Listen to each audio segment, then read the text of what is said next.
proovime siis selle tänase hetke siin kinni püüda.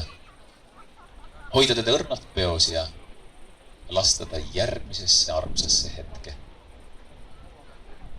Ja kummaline on see, et ma tunnetan küll, et siin minu ümber on päris palju inimesi, aga pilk kisub ikka ühe pääsukese peale, kes püüab tuult, aga ma ei saa aru, miks ta seda teeb. Ta lendab, ta trotsib tuult ja tuleb tagasi. Lendab, trotsib tuult, tuleb tagasi. Võib-olla saan kunagi selle vastuse teada. Nagu ka sellele vastuse, miks ma täna siin olen.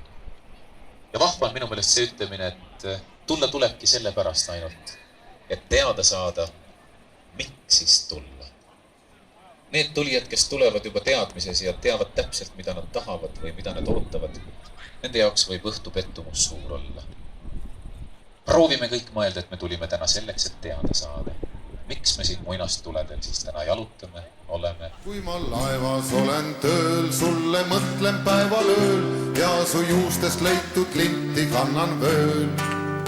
Kuid kui sadam neelab mind ja jalge all on kindel pind, ootab mind võõras linn.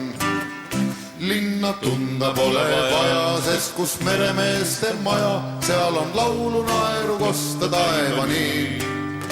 Siin on mehed, kel on kulda ja kui röövimaid tulda, pidu püsida võib vara valgeni.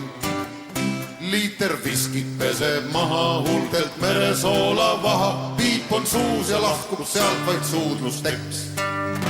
Piigat siin ei ole pahad, kui on taskus suured rahad, $1 vaid jätan ruuduseks.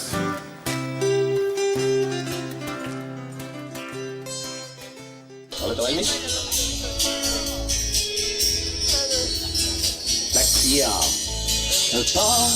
Tahtsin tunda hellu, suvi minul hästi suured, suvise tuule hingust veel. Nagu kord meil oli siis aeg kõik vihigi vaikselt alla ja tahaks tunda hetke valgust veerevad väga kiiret. Nagu kord meil oli siis kõik koos tegema lapsu. Ikka ei saa koos tehtud.